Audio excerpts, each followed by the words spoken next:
This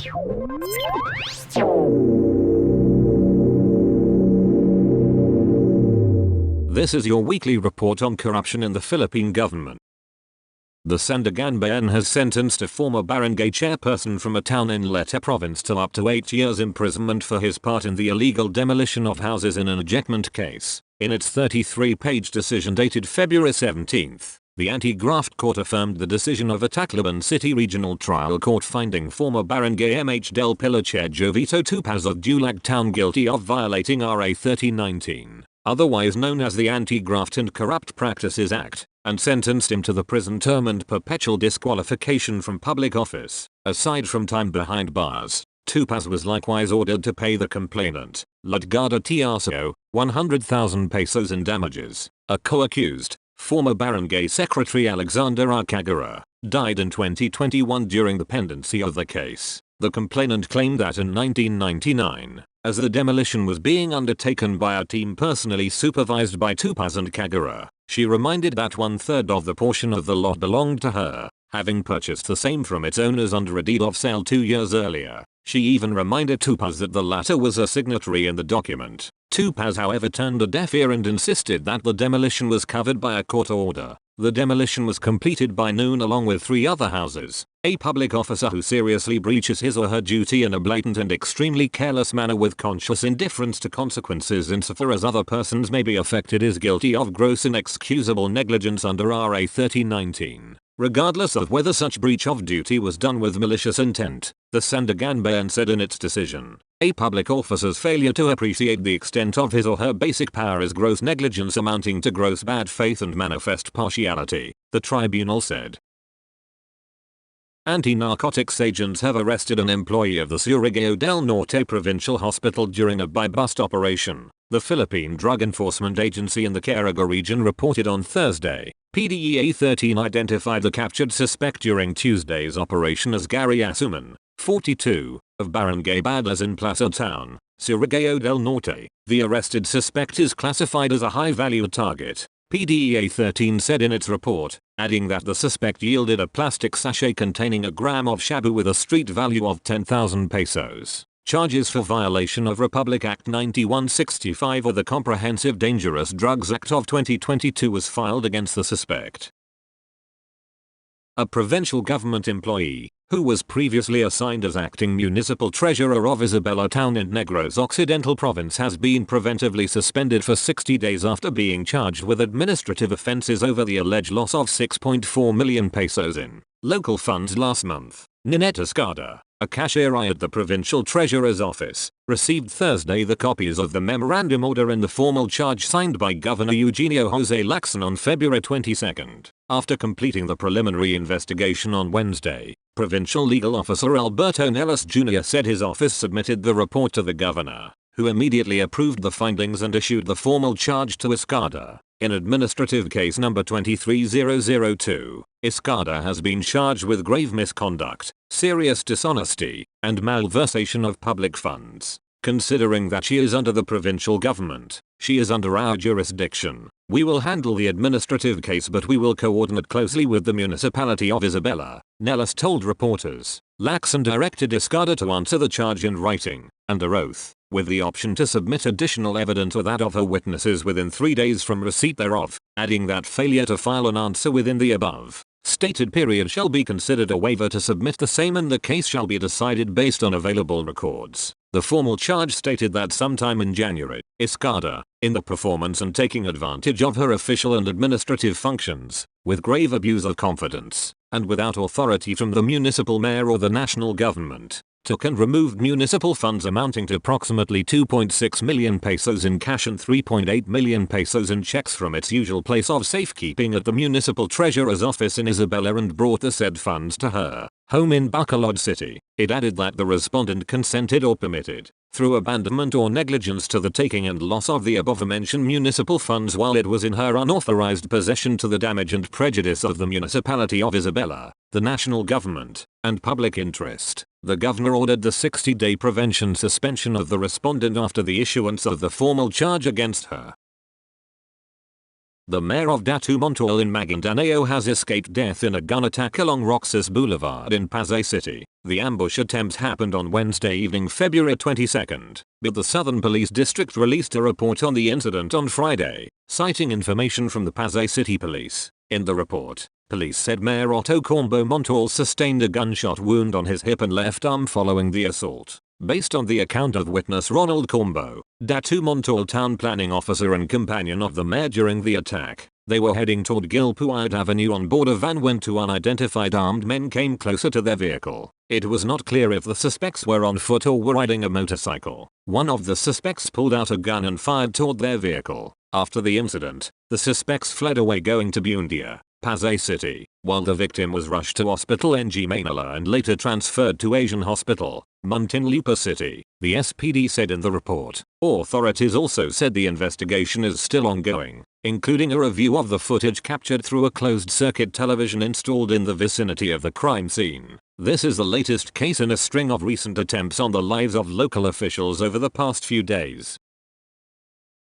A police officer and two others were arrested during an anti-drug operation here Thursday evening. Agent Jocelyn Mary, spokesperson of the Philippine Drug Enforcement Agency in the Bangsamoro Autonomous Region in Muslim Mindanao, said Perelman Jasim Aking and his two colleagues were nabbed in a buy-bust operation along San Isidro Street, Barangay Rosary Heights 10. An undercover agent managed to buy 340,000 pesos worth of suspected shabu from the suspects inside a suspected drug den, Mary said. She identified the two other arrested suspects as Sindita Mahmud and Fatima Usman. We recovered 11 sachets containing about 400,000 pesos worth of shabu, Mary said, adding that a subsequent search also resulted in the recovery of mobile phones that the suspects used in the drug transaction, including a multicab vehicle. We have been following him for the past few months. He was placed under surveillance for so long, Mary said of the arrested police officer. Charges are being prepared against the suspects, who are now detained at the PDEARMM detention facility in this city.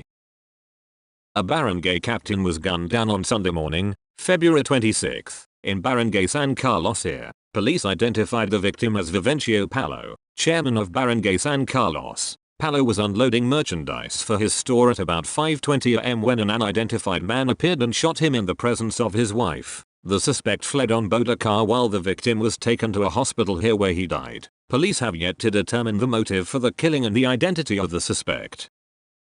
An assistant of a known politician in Basilan was shot dead here on Saturday, February 25, in what was suspected as an act of Rido or clan feud. Parak Tagiri Majoral, an assistant of former Basilan Mayor Cherry Akbar, was driving his pickup vehicle with 6 passengers on board when he was ambushed by motorcycle-riding gunmen upon reaching a flea market in the Canela Morat area. Tagiri was said to have continued driving but his vehicle hit a store. The suspects fled towards the direction of Barangay San Jose. Majoral was rushed to a local hospital where he expired. His passengers were unharmed. Police are still investigating the incident.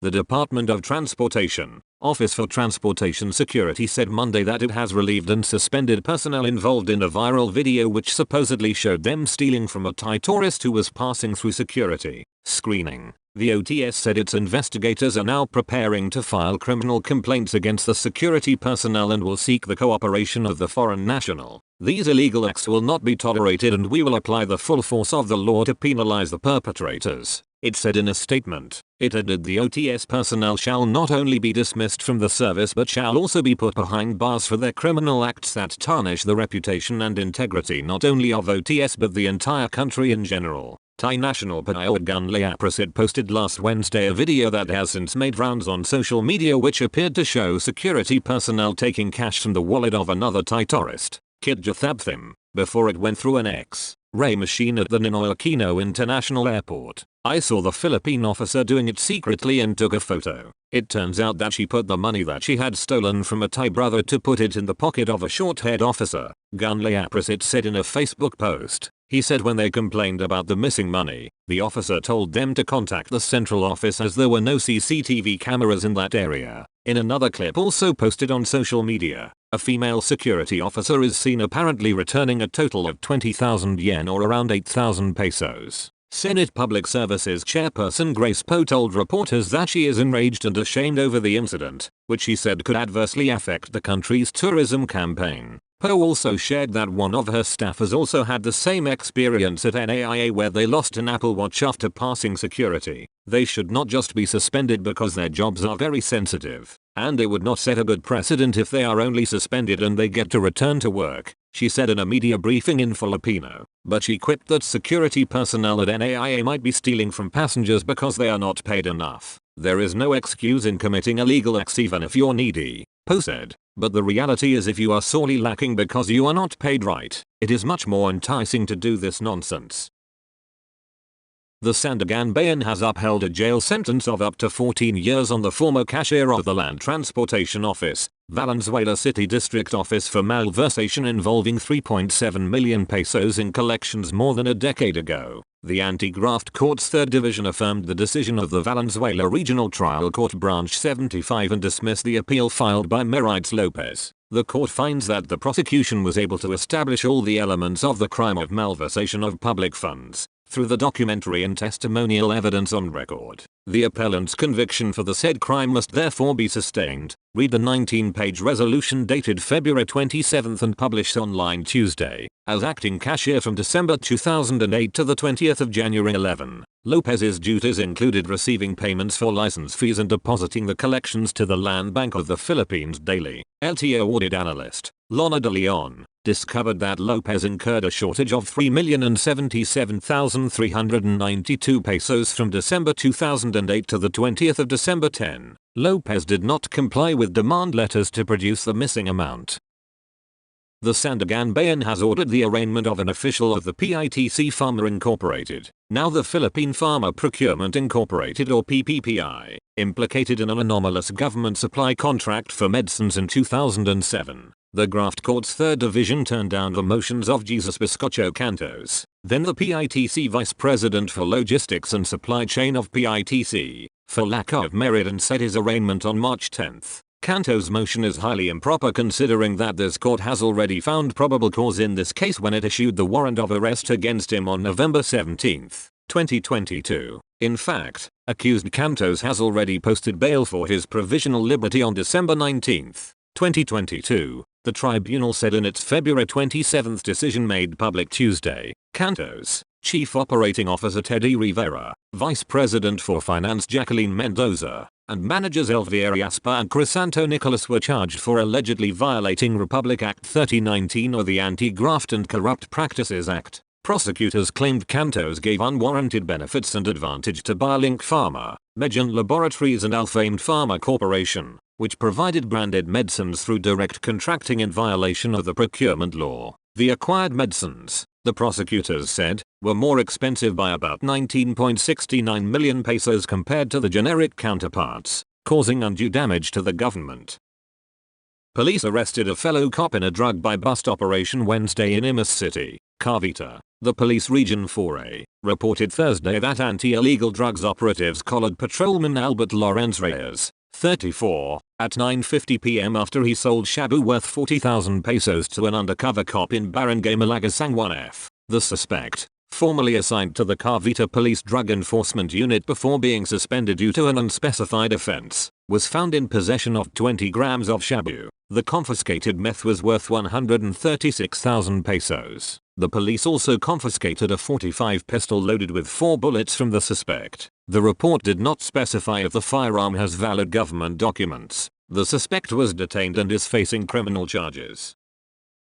The Sandigan Bayan has convicted a former cashier of the National Food Authority for malversation and sentenced her up to 17 years in prison in connection with the loss of 10.105 million pesos stolen in 2008. The Anti-Graft Court's 1st Division, in its 19-page decision dated March 1 and written by Associate Justice Efrain de la Cruz, sentenced Maria Teresa G. Gutierrez, a former cashier of the National Food Authority North District Office in Valenzuela City, in the weekend of May 30, 2008. A break and robbery in the said office resulted in the loss of 10.105 million pesos in cash representing collections from the sale of NFA rice, licensing fees, and other payables related to NFA transactions. The cash was left inside a wooden cabinet instead of the office vault, which only contained part of the collections amounting to 790,772 pesos and still had space for more cash. The robbers who were not caught did not touch the vault. The tribunal, citing the Supreme Court ruling in precedent cases, said a government cashier who is found negligent in keeping the funds in his or her custody cannot be relieved from his or her accountability for amounts lost through robbery, and held that she was liable for the funds lost on the occasion of the robbery. Aside from the prison term, the court also ordered the accused to pay 10.1 million pesos, representing the amount lost. That's all for this week. I'll see you next week with more stories of corruption and foolishness within the Philippine government.